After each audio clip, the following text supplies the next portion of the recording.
यदा ते मोहं कलिलं बुद्धि व्यतीतरिष्यति तदा ददासि निर्वेदं श्रोतवस्य श्रुतस्य च।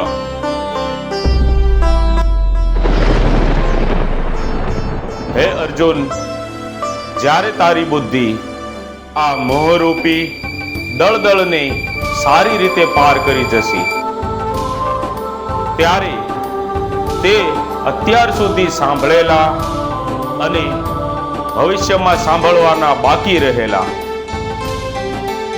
આ લોકના તેમજ પરલોકના બધા જ સુખ વૈભવ તુચ્છ લાગશે.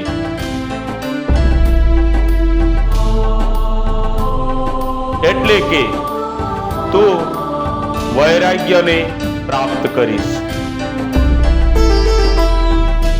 જ્યારે તારી બુદ્ધિ જે અત્યાર સુધીમાં અલગ અલગ પ્રકારની અને સાચી ખોટી વાતો સાંભળીને ભ્રમિત થઈ છે, તે બુદ્ધિ પરમાત્મામાં સ્થિર થઈ અને અડીગ થઈ જશે.